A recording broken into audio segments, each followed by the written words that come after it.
Baik, Ayah Munadah, kita mulai Ya, dengan salam terlebih dahulu. ya, Baik, ya. Assalamualaikum Assalamualaikum warahmatullahi warahmatullahi wabarakatuh. wabarakatuh. Waalaikumsalam Waalaikumsalam warahmatullahi warahmatullahi wabarakatuh. Subhanallah, walhamdulillah, wala ilaha illallah, wallahu akbar. La haula wala quwata illa billahil aliyil azim. Rabbi israh li sadri wa yassiri amri wahlul uqdata min lisani yafqahu qawli.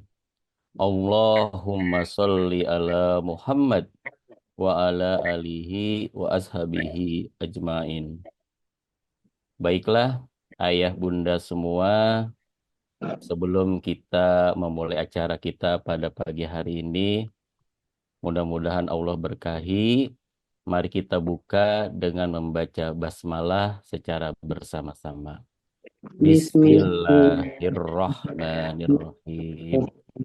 Semoga Allah Subhanahu wa taala memberkahi kita semua dengan keberkahan hidup dan kelapangan rezeki. Amin amin ya rabbal alamin. wabarakatuh. Salawat seiring salam kita curahkan kepada Rasulullah Muhammad sallallahu alaihi wasallam. Salam. Semoga kita semua mendapatkan syafaat beliau di yaumil hisab nanti. Amin ya Amin. rabbal alamin. Amin, ya Rabbal Alamin. Baik, tentunya yang kami hormati Kepala Sekolah SMP Darut Tauhid Boarding School Putra, Ustadz Hamdani SPDI.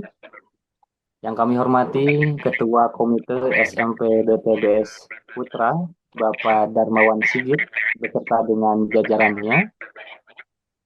Kemudian juga yang kami hormati narasumber Sekolah Inspirasi Ustadz Khodam Wijaya yang alhamdulillah sudah hadir juga di kesempatan kali ini. Dan yang kami banggakan orang tua santri SMP dari Tauhid Boarding School Putra semuanya. Tentunya sebelum kita memasuki dan juga menyimak sajian ilmu, izinkan kami memperkenalkan diri terlebih dahulu. Nama saya Ihsan Hidayatullah, saya diamanahi di tim kesiswaan SMP Darut Tauhid Boarding School Putra. Dan juga saat ini saya berdomisili di Cijerah ya. Mungkin yang tahu Cijerah masih daerah Bandung juga nih Ayah Bunda. Dan tidak sendiri juga, saya ditemani dengan rekan saya.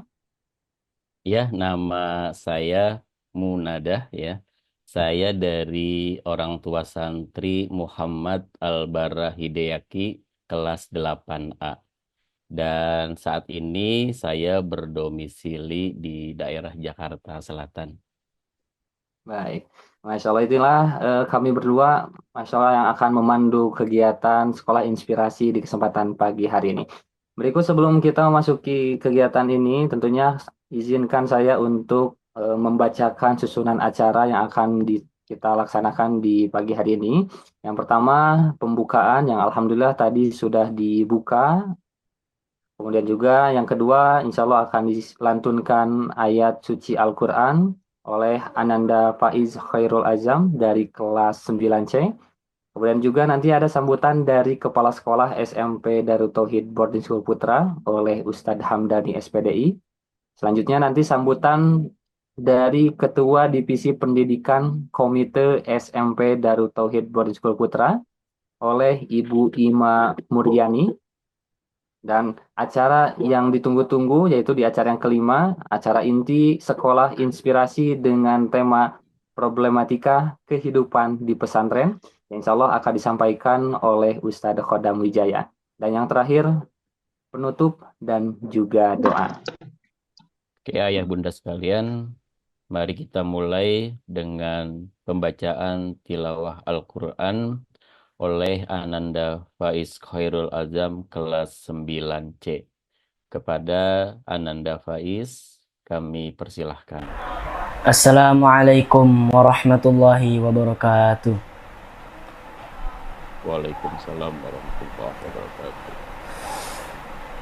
A'udzu billahi minasy syaithanir rajim.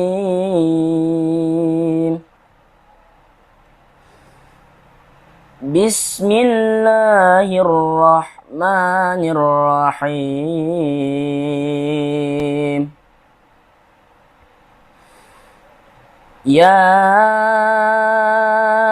أيها الذين آمنوا لا تخونوا الله والرسول وتخونوا أماناتكم وأنتم تعلمون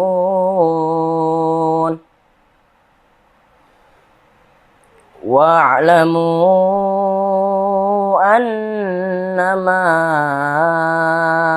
أموالكم وأولادكم فتنة وأن الله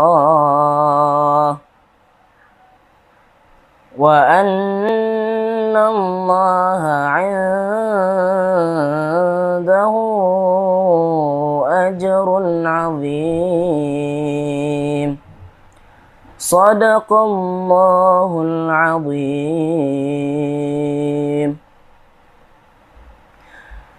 Hamba berlindung kepada Allah dari godaan syaitan yang terkutuk dengan menyebut nama Allah yang Maha Pengasih lagi Maha Penyayang. Wahai orang-orang yang beriman, janganlah kamu mengkhianati Allah dan Rasul, dan juga janganlah kamu mengkhianati amanat yang dipercayakan kepadamu, sedang kamu mengetahui. Dan ketahuilah bahwa hartamu dan anak-anakmu itu hanyalah sebagai cobaan, dan sesungguhnya di sisi Allah ada pahala yang besar. Maha benar Allah dengan segala firman-Nya. Wassalamualaikum warahmatullahi wabarakatuh. Waalaikumsalam Waalaikumsalam. warahmatullahi wabarakatuh. Sadaqallahul azim wa sadaqa rasulun nabiyul karim. Walhamdulillahi rabbil alamin. Maha benar Allah dengan segala firman-Nya. Masya Allah, Alhamdulillah, terima kasih kepada Ananda Faiz Khairul Azam. Semoga kita semuanya dapat mentadaburinya, kemudian juga dapat mengamalkan dan mencintai Al-Quran lebih dalam lagi. Amin ya Allah ya Rabbal Alamin. Amin. Amin. Baik, agenda selanjutnya adalah sambutan dari perwakilan sekolah SMP Darut Tauhid Boarding School yang insya Allah akan disampaikan oleh Bapak Kepala Sekolah, Bapak Ustadz Hamdani SPDI. Kepadanya disilahkan. Baik, Alhamdulillah. Suaranya tersimak, Salisa? Alhamdulillah tersimak baik Ustadz. Baik. Baik, bismillahirrahmanirrahim. Assalamualaikum warahmatullahi wabarakatuh. Waalaikumsalam. Alhamdulillah, rabbil alamin. Wa bihi nasta'inu ala umuri dunya wad din wa ala alihi wa ashabihi ajma'in. Asyhadu an la ilaha illallah wahdahu la syarika lah wa asyhadu anna Muhammadan abduhu wa rasuluh. Allahumma shalli ala Muhammad wa ala ali Muhammad amma ba'd.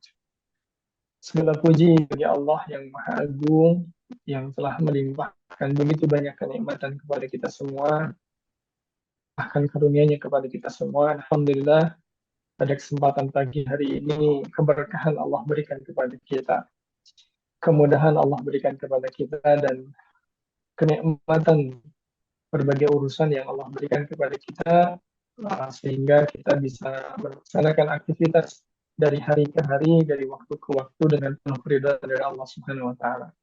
Mudah-mudahan ini semua dijadikan oleh kita sebagai ungkapan rasa syukur kita terhadap nikmat dan karunia yang Allah berikan kepada kita semua. Tentunya rangkaian yang kita jalani ini mudah-mudahan menjadi bagian daripada ibadah kita kepada Allah Subhanahu wa taala.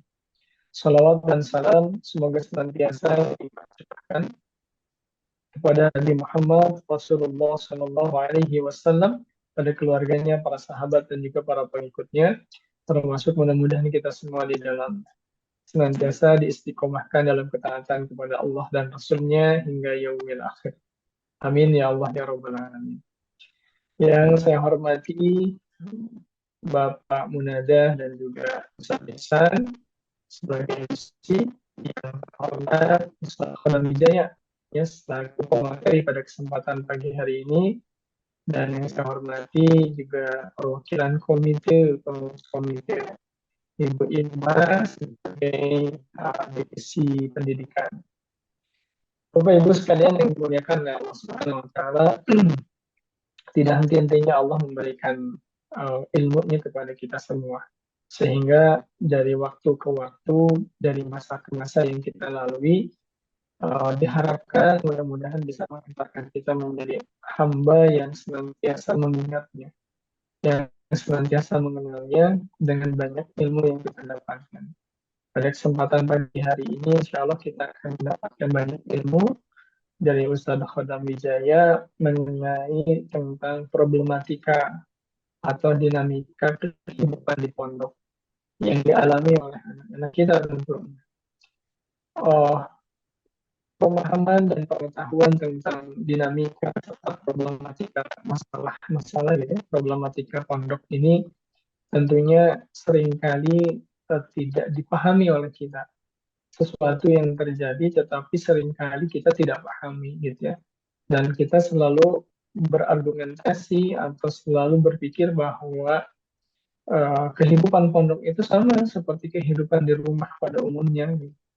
Nah, padahal kenyataannya berbeda gitu ya. Kalau persis sama tidak juga gitu, tetapi kenyataannya berbeda. Nah, oleh karenanya mudah-mudahan dengan pengetahuan, dengan penguatan yang nanti akan disampaikan oleh Ustaz Khodam Wijaya ini akan memberikan pemahaman kepada kita semua tentang bagaimana sih hiruk pikuk gitu ya, aktivitas kegiatan santri di pondok, dinamika, terus kemudian permasalahan dan lain sebagainya.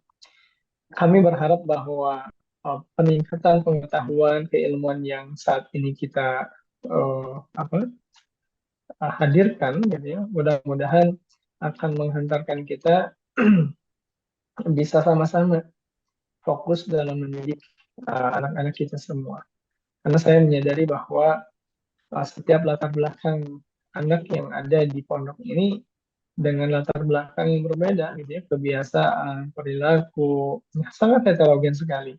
Sehingga dinamikanya luar biasa. Nah, namun demikian kami berharap bahwa proses tahapan dan pendidikan yang dijalankan di pondok ini betul-betul mampu mengantarkan putra-putra kita menjadi anak yang soleh ya, anak yang berhasil di kemudian hari, kemudian anak yang bisa berbakti kepada kedua orang tuanya, anak yang bisa mengabdikan dirinya kepada Allah Subhanahu wa taala, anak yang senantiasa mengingat Rabbnya gitu ya. Oleh karenanya mudah-mudahan dengan adanya sekolah inspirasi ini, materi ilmu yang diberikan ini menjadi inspirasi bagi kita semua dan menguatkan kita dalam mengemban amanah ini. Catatannya memang tanggung jawab pendidikan tidak sepenuhnya diberikan kepada sekolah atau pondok gitu ya, tetapi ini tanggung jawab bersama. Kami hanya mengambil bagian sedikit saja peran dari orang tua gitu ya, sebagai amanah dan tanggung jawab. Tentunya kami harus kemudian membangun ya komunikasi dengan orang tua. Seperti inilah upaya kami untuk bisa membangun komunikasi antara pondok dengan orang tua sehingga ada keselarasan gitu ya, berkesinambungan untuk membangun komunikasi ini jadi lebih baik. Dan kami ucapkan terima kasih ini Ustaz Hodam, ini rekan saya, ini udah lama, sudah sangat lama saya kenal beliau. Beliau seorang praktisi pendidikan juga, sebagai seorang konsultan pendidikan juga, dan luar biasa pengalamannya ya di pondoknya bertahun-tahun. Ada beberapa pondok yang beliau bina, termasuk di Darul Tauhid, sehingga harapannya mudah-mudahan bisa berbagi tentang cerita, ya, berbagi tentang dinamika-dinamika yang ada di pondok. Nah, insya Allah mudah-mudahan ini menjadi syariat kebaikan bagi kita semua. Nah, demikian nampaknya yang bisa saya sampaikan. Dan Ustadz Hodam, Pak Munada, Ustadz Ihsan, Ibu Irma, dan juga Bapak Ibu, orang tua wali santri yang hadir pada kesempatan pagi hari ini. Mohon maaf nampaknya saya tidak bisa membersamai Ustadz ya. Afwan. Dikarenakan saya ada tugas negara, Insya Allah. Jadi tanggal 27 sedang mulai bertugas untuk pemilihan. Qadarulahnya memang saat ini diamanai sebagai ketua RT, sekaligus kepala sekolah. Jadi harus berbagi waktu. Dan hari ini memang hari yang harus memberikan undangan, gitu, mempersiapkan koordinasi dan lain sebagainya. Jadi sekali lagi saya izin, Bapak Ibu sekalian, di sela-sela kesibukan di sekolah, di pondok, ya itulah kesibukan saya lah ini. Jadi petugas, ya pengabdi lah, insya Allah. Masya Allah. Jadi petugas negara lah ceritanya begitu kira lebih. Insya Allah mudah-mudahan kalau sekiranya memang tidak mengganggu gitu ya aktivitasnya, insya Allah ini on terus. Tapi kalau sekiranya tidak, mungkin nanti izin untuk off nampaknya demikian. Demikian Ustaz Hadam, Ibu Ima, terima kasih Ibu Ima luar biasa membersamai dan Pak Mudadah. Saya tutup dengan Ya. alhamdulillah, alamin. Terima kasih. Assalamualaikum warahmatullahi wabarakatuh. Waalaikumsalam warahmatullahi wabarakatuh. Alhamdulillah, jazakallah khair Ustadz Hamdani SPDI. Terima kasih untuk edukasinya, membangun pemahaman-pemahaman kami, support dan motivasinya juga, serta doa-doa dari Ustadz buat anak-anak kita nih terutama, dan kami juga para orang tua santri. Semoga Allah Subhanahu wa Ta'ala selalu memberikan kesehatan, keberkahan buat Ustadz Hamdani beserta keluarga. Oke, selanjutnya mari kita dengarkan sambutan dari Ketua Divisi Pendidikan dari Komite SMP DTBS Eko Putra oleh Ibu Ima Muryani. Dipersilahkan. Terima kasih Pak Munada. Bismillahirrahmanirrahim. Assalamualaikum warahmatullahi wabarakatuh. Suara saya jelas terdengar? Ya, waalaikumsalam warahmatullahi wabarakatuh. Jelas. Bismillahirrahmanirrahim. Alhamdulillahirabbil alamin wa bihi nasta'in ala umurid dunya waddin. Wassalatu wassalamu ala asrofil anbiya'i wal mursalin wa ala alihi wa sahbihi ajmain. Rabbi shrahli sadri wa yassir li amri wahlul 'uqdatam min lisani yafqahu qawli. Amma ba'du. Yang saya hormati Bapak Kepala Sekolah SMP DTBS Putra Ustadz Hamdani, pemateri kita hari ini Ustadz Hodam Wijaya, dan juga seluruh orang tua santri yang hadir pada acara Sekolah Inspirasi hari ini. Ya, perkenalkan kembali, saya Ima Muryani, Ketua Divisi Pendidikan Komite SMP DTBS Putra, dan juga orang tua santri dari Muhammad Al-Bara Hidayati kelas 8A. Alhamdulillah pada pagi hari ini saya berkesempatan untuk mewakili komite, khususnya Ketua Komite Bapak Darmawan Sigit. Kebetulan hari ini beliau belum bisa hadir ya, tapi di sini saya mewakili untuk menyapa ayah bunda semuanya. Terima kasih dan tentunya rasa syukur yang luar biasa kita panjatkan kehadirat Allah Subhanahu wa Ta'ala atas kesehatan dan juga kesempatan keluangan waktu untuk mengikuti kegiatan hari ini. Kegiatan Sekolah Inspirasi ini seperti kita ketahui bersama, tadi juga sudah disampaikan oleh kedua MC kita, bahwa acara ini merupakan sinergi antara sekolah dan juga komite, yang alhamdulillah mungkin OTS yang ada di sini juga ya, yang khususnya kelas 8, kelas 9 gitu, dan kelas 7 yang sudah beberapa kali ya mengikuti, kita merasakan manfaatnya dengan bertambahnya ilmu kita sebagai orang tua, dari materi-materi yang sangat luar biasa ya, yang sudah disampaikan oleh pemateri-pemateri kita sebelumnya, dan juga salah satu wadah untuk kita para orang tua santri dan juga sekolah untuk bisa bersilaturahmi walaupun mungkin masih online karena PTS juga banyak tersebar nih di mana-mana gitu ya, tidak hanya di Bandung, ada yang di Jakarta, di seluruh Pulau Jawa, dan mungkin ada juga yang di luar Jawa ya, ayah bunda ya. Nah, semoga acara ini juga dapat diikuti oleh semakin banyak orang tua santri, sehingga manfaatnya kita dapat rasakan semakin besar dan semakin luas. Nah, di kesempatan ini saya juga selaku Divisi Pendidikan, yang memang salah satu tugasnya di komite itu adalah bertanggung jawab terhadap pelaksanaan Sekolah Inspirasi. Nah, dengan bersinergi dengan pihak sekolah juga, ingin mengajak para orang tua santri untuk ikut serta berpartisipasi dengan menjadi MC untuk sekolah inspirasi. Jadi biasanya mungkin yang selama ini menjadi MC di sekolah inspirasi itu dari anggota komite dan juga dari sekolah. Nah, sekarang kami buka kesempatan bagi para orang tua santri yang untuk ikut serta berkhidmat bersama komite untuk menjadi MC di sekolah inspirasi.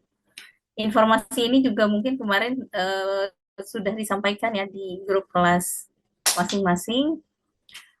Itu nanti mungkin yang berminat bisa menghubungi nomor komite atau juga bisa menghubungi salah satu anggota komite di kelasnya masing-masing.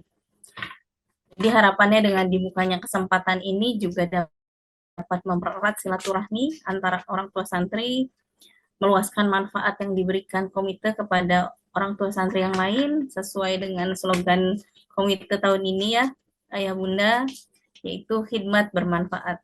Jadi harapannya semua yang kami kerjakan di komite bersama dengan sekolah bisa memberikan manfaat yang sebanyak-banyaknya dan seluas-luasnya kepada orang tua santri, santri dan umumnya masyarakat. Jangan khawatir nanti untuk OTS ya, mungkin saya belum pernah berpengalaman nih jadi MC gitu ya. Ini kita akan ada pelatihannya atau trainingnya dari MC-MC yang sudah berpengalaman di sekolah inspirasi sebelumnya. Jadi nanti akan ada modul, akan ada pelatihan. Jadi kita siapkan bersama-sama. Akan dibersamai oleh pengurus-pengurus komite yang lain. Baik, mungkin demikian yang bisa saya sampaikan dari komite pada kesempatan hari ini. Selamat mengikuti kegiatan Sekolah Inspirasi hari ini, Ayah Bunda. Semoga kita bisa memperoleh manfaat yang sebanyak-banyaknya dari apa yang disampaikan oleh pemateri kita hari ini, Ustadz Hodam Wijaya. Terima kasih banyak, Ustadz, Bapak-Bapak MC, dan para orang tua santri. Saya undur diri. Wassalamualaikum warahmatullahi wabarakatuh. Waalaikumsalam warahmatullahi wabarakatuh. Alhamdulillah, jazakallah khair Ibu Ima Muryani melalui Komite SMP DTB Seko Putra. Semoga program-program divisi pendidikan ini senantiasa membawa manfaat kebaikan buat kita semua.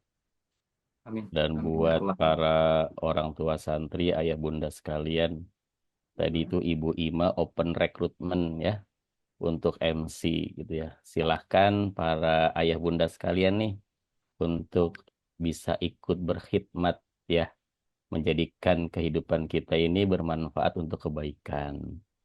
Sekali lagi, jazakallah khair Ibu Ima. Semoga Allah selalu memberikan kesehatan dan keberkahan buat Ibu dan keluarga. Amin, amin, ya Allah, ya Rabbal Alamin.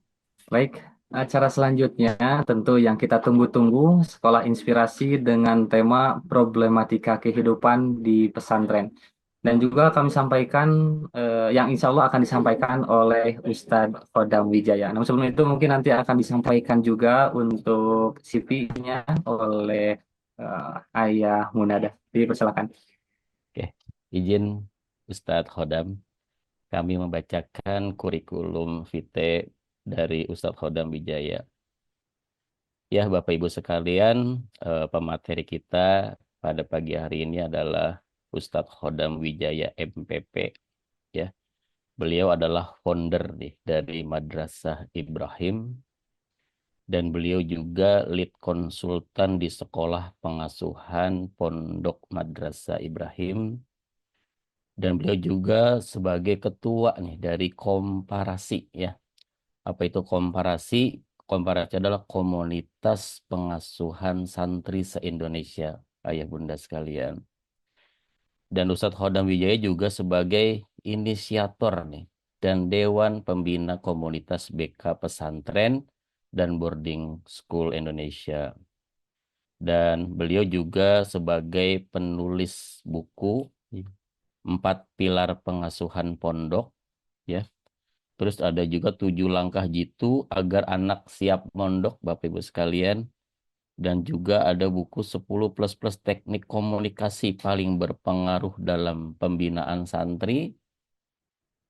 Dan beliau juga menulis buku Konseling Sentuhan Nabi, terus Lompatan Besar dalam Mendidik Anak, serta menulis buku Menjadi Guru Seperti Nabi. Dan beliau juga sebagai mentor pendampingan pembinaan santri nih di 124 pesantren dan boarding school. Dan beliau juga sebagai konsultan di 5 pesantren dan MAPA di Jawa Barat. Nah, otoritas pelatihan-pelatihan beliau juga sangat banyak sekali. Certified ISO 4500, 9001, sebagai certified coach juga, konselor, sertifikat 5R dan auditor, serta pengalaman-pengalaman profesi lebih dari 14 tahun. Alhamdulillah, Bapak Ibu sekalian, para orang tua santri, guru kita pada pagi hari ini bukan kaleng-kaleng nih. Insya Allah banyak sekali ilmu dan manfaat yang akan kita dapatkan. Mohon nanti Bapak Ibu sekalian, kesempatan pada pagi hari ini bisa dimaksimalkan dengan sebaik-baiknya. Baik, Masya Allah. Alhamdulillah. Terima kasih Ayah telah menyampaikan Siti dari Ustadzah Khodam. Dan juga izin menyampaikan bahwa acara sekolah inspirasi ini diikuti oleh orang tua santri via Zoom dan juga bisa disaksikan melalui penayangan ulang di channel YouTube SMP DTBS Eko Putra. Baik Ayah Bunda, selamat menyimak materi sekolah inspirasi hari ini. Tentu kami mempersilahkan kepada Ustadzah Khodam Wijaya untuk menyampaikan materi sampai dengan jam 10 tepat. Dan insya Allah setelah itu nanti kita akan buka sesi tanya jawab. Untuk itu Ayah Bunda dipersilahkan juga untuk siapkan catatannya dan juga mempersiapkan pertanyaannya. Untuk nanti kita akan berdiskusi langsung bersama dengan Ustadz Khodam. Untuk itu kepada Ustadz Khodam dipersilahkan. Jazakumullahu khairan. Bismillahirrahmanirrahim. Assalamualaikum warahmatullahi wabarakatuh. Waalaikumsalam warahmatullahi wabarakatuh. Alhamdulillahi rabbil alamin. Segala puji bagi Allah Rabb semesta alam. Alladzi anzalal Qur'an, yang telah menurunkan Al-Qur'an, hudal linnas, sebagai petunjuk bagi kita manusia, wa bayyinatin minal huda, dan penjelasan-penjelasan mengenai petunjuk tersebut, wal furqan, dan juga sebagai pembeda antara yang hak dan yang batil. Asyhadu an la ilaha illallah wa asyhadu anna Muhammadan abduhu wa rasuluh. Allahumma salli wa sallim wa barik ala nabiyyina Muhammadin wa ala alihi wa ashabihi ajma'in, amma ba'd. Yang sama-sama kita hormati guru kita semua, Kepala Sekolah SMP DTBS Putra Darut Tauhid, Ustadz Hamdani, juga yang kami hormati Dewan Pengurus Komite dan jajarannya, dan juga yang kami hormati orang tua santri yang Allah hadirkan pada kesempatan kali ini. Mudah-mudahan semuanya diberikan kesehatan oleh Allah Subhanahu wa Ta'ala, kebarokahan usia, kenikmatan dan kebahagiaan dalam taat dan beribadah kepadanya. Karena hari ini berapa banyak mungkin di antara kita beribadah itu hanya to-do list saja gitu ya. Azan, sholat, checklist, udah begitu ya. Tetapi hati kita tidak merasa bahagia dan semakin dekat dengan Allah. Hari ini kita berdoa kepada Allah, kita diberikan kenikmatan dan kebahagiaan dalam ketaatan. Dan juga mudah-mudahan yang hadir, yang Allah hadirkan pada kesempatan kali ini, diberikan keturunan yang solih dan solihah, yang insya Allah akan menjadi investasi kita dunia dan akhirat. Karena sering saya sampaikan nanti di surga ketika kita masuk ke dalam surganya Allah, kemudian Allah menaikkan derajat kita. Jadi sudah enak nih kita masuk surga, kemudian Allah naikkan derajatnya. Itu luar biasa, kemuliaan yang Allah berikan. Sampai orang tersebut itu terkaget-kaget dan bertanya kepada Allah, "Ya Allah, karena apa derajat saya di surga dinaikkan?" Itu kemudian jawaban Allah apa? Bi istighfari walidakalaka. Ini karena istighfar anak-anakmu. Alhamdulillah hari ini anak-anak kita diberikan rezeki bisa mondok di pesantren dan ini sarana bagaimana anak-anak kita ditempa sebagai supaya menjadi anak yang soleh yang senantiasa mendoakan kita yang memohonkan ampunan untuk kita dan ini tidak bisa dibayar dengan uang yang begini ya boleh jadi kita punya uang tapi belum tentu juga anak kita mau mondok mau lanjut sekolahnya di pesantren. Baik ayah bunda sekalian, Umi Abi, senang sekali bisa berjumpa. Apalagi saya melihat wajah Ustadz Hamdani ini cerah sekali pagi ini. Sudah lama tidak berjumpa. Ini luar biasa menginspirasi ini sebagai kepala sekolah juga ketua RT begitu ya. Amal solehnya banyak sekali. Mudah-mudahan setiap aktivitasnya dalam bimbingan Allah. Baik ayah bunda sekalian izin semuanya ini sharing saja begitu ya. Saya yakin pengalaman ayah bunda jadi orang tua lebih panjang daripada saya. Karena saya belum punya anak yang usia SMP begitu ya. Nah, anak biologis belum, tapi anak ideologis sudah banyak sekali. Karena pengalaman saya di dunia pesantren sudah lebih dari 15 tahun, 16 tahun gitu ya. Jadi hari ini kita berbagi pengalaman tentang dunia pesantren. Saya izin share screen ya, supaya mungkin lebih sistematis penyampaiannya dan juga yang visual juga bisa melihat apa yang akan kita bahas pada kesempatan kali ini. Ini tema yang diminta oleh panitia adalah problematika kehidupan di pesantren. Namun izin kami mengawali diskusi pada pagi hari ini dengan pertanyaan ini. Mari kita jawab bersama-sama secara jujur begitu ya dari hati kita. Apakah ada di dunia ini lembaga pendidikan yang steril tanpa masalah? Ayo kita jawab bersama-sama. Tidak ada. Tidak Tidak ada, ada Tidak ya. ada. Iya, pasti tidak ada. Mau modelnya pesantren, mau modelnya full day school dan yang lainnya tidak ada yang steril tanpa masalah. Kenapa? Ini harus menjadi bahan renungan untuk kita ketika nanti anak-anak kita diuji oleh Allah Subhanahu wa taala dengan satu ujian yang mungkin kita belum menerima ujian tersebut. Kita harus ingat kenapa tidak ada lembaga yang steril dari masalah. Ingat bunda sekalian, selama ada setan, yuwaswisu fi sudurinas yang membisikkan ke dalam hati anak-anak kita untuk melakukan hal-hal buruk. Itu satu ya. Yang kedua, selama anak-anak kita punya hawa nafsu, apalagi hawa nafsunya yang belum bisa dikendalikan, maka potensi terjadi masalah itu pasti ada atau tidak? Ada atau tidak? Satu, selama ada setan. Yang kedua, selama murid-murid kita, anak-anak kita punya syahwat, punya hawa nafsu. Maka potensi terjadi masalah itu pasti ada atau tidak? Ada. Jadi wajar nggak kalau di pondok ada masalah? Wajar ya. Nah, jadi selama ada dua ini, pasti wajar ada masalah. Baik masalah relationship dan yang lain itu jadi normal-normal saja. Jangankan di pesantren, ayah bunda sekalian, percaya atau tidak, ada dua sahabat Nabi, dua-duanya soleh. Siapa di sini yang tahu Abu Dzar Al-Ghifari? Orang soleh atau bukan beliau ini? Orang soleh, sahabat Nabi. Siapa yang tahu Bilal bin Robah? Ini muazin. Orang soleh, sahabat Nabi. Tapi terjadi masalah di antara keduanya. Apa yang terjadi?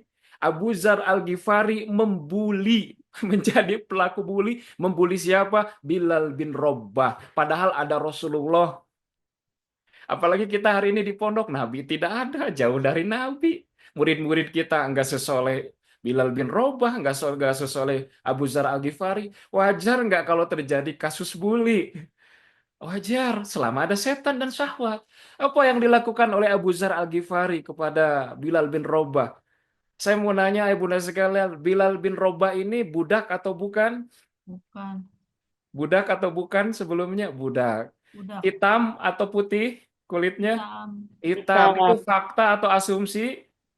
Fakta. Fakta. Lihat, Abu Zar Al-Ghifari hanya menyampaikan fakta tentang Bilal, tapi Bilal sakit hati dan merasa dibully secara verbal oleh Abu Zar Al-Ghifari.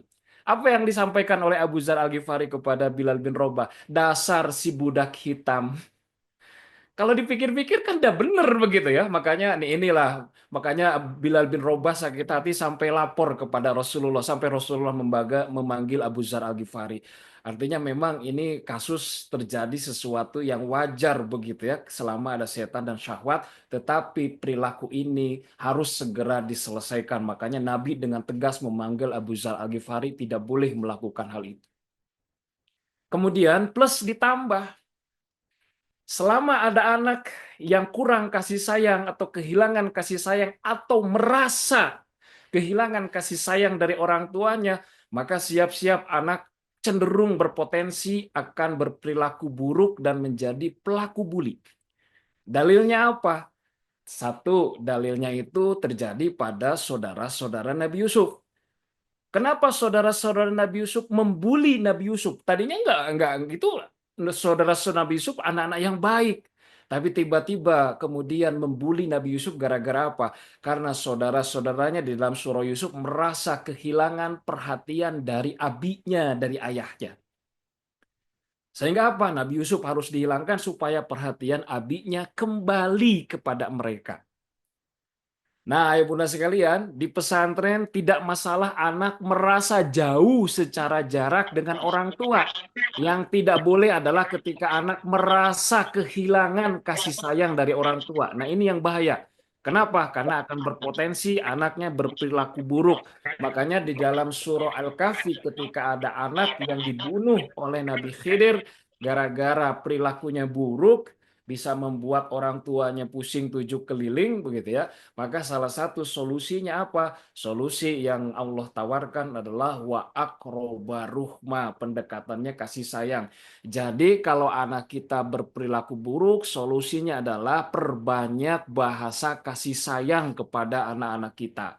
Sentuhan, pelukan, didengarkan, pujian, hadiah itu senantiasa dilakukan. Jadi sekali lagi, ayah bunda sekalian, selama ya di lembaga pendidikan manapun, selama satu ada setan, yang kedua ada syahwat atau hawa nafsu, plus ditambah ada di antara kita yang kemudian kurang kasih sayang, maka akan berpotensi terjadi masalah di sana. Nah, hari ini ayah bunda sekalian mau hidungnya. Ayah bunda sekalian mau anaknya tidak terjadi kasus bully dan masalah? Mau. Kalau mau Mau. hanya ada dua nih pilihannya. Satu, cari lembaga pendidikan yang muridnya hanya anak kita saja. Insya Allah ya nggak akan kena kasus bully, nggak akan punya masalah itu. Atau yang kedua, teman dari anak-anak kita malaikat semua. Insya Allah nggak akan kena masalah, nggak kasus bully. Maksudnya hal yang nggak mungkin anak-anak kita nggak kena masalah di dalam ketika selama interaksi dengan sesama manusia. Jangankan anak-anak kita, kita pun dengan pasangan kita, suami istri dalam rumah tangga yang diikat dengan cinta, pasti ada saja masalah itu sampai terjadi KDART begitu ya. Artinya yang logis bagi kita itu adalah yang bisa kita lakukan bagaimana membangun imunitas pada anak dalam menghadapi setiap problematika. Bukan cari lingkungan yang steril. Tidak mungkin kita akan dapatkan sampai kapanpun. Tidak akan mungkin. Mau cari kemana saja. Tetapi yang bisa kita lakukan adalah membangun imunitas pada anak kita dalam menghadapi setiap problematika. Itu yang bisa kita lakukan. Jadi ketika anak dimanapun dia punya kemampuan bagaimana mengatasi masalahnya sendiri. Itu pilihan yang paling logis bagi kita. Setuju atau tidak, ayah bunda sekalian? Setuju, Ustaz. Nah, baik ya. Ini dulu nih yang harus kita pikirkan supaya ketika terjadi masalah pada anak kita, kita jangan fokus pada masalahnya. Justru bagaimana kita meresponnya itu dengan respon yang berdaya, respon positif. Kira-kira nih dari masalah ini itu pelajaran apa yang harus kita berikan kepada anak kita? Apa sih yang masih kurang dari anak kita sehingga tidak mampu mengatasi ketika terjadi sebuah permasalahan? Itu yang paling penting. Jadi nggak penting masalahnya apa, siapa yang salah itu nggak penting. Yang paling penting itu pelajaran yang bisa diambil dan apa yang perlu diperbaiki dari anak kita atau dari teman anak kita. Itu yang paling penting. Sehingga apa? Nanti hubungannya semakin baik begitu ya. Dari setiap kesalahan yang pernah terjadi. Itu paling penting, ayah bunda sekalian. Karena yang namanya manusia, apalagi anak usia SMP, masih dalam proses perkembangan belajar hidup. Ya pasti wajar ketika banyak melakukan kekurangan-kekurangan dalam kehidupan sosial mereka.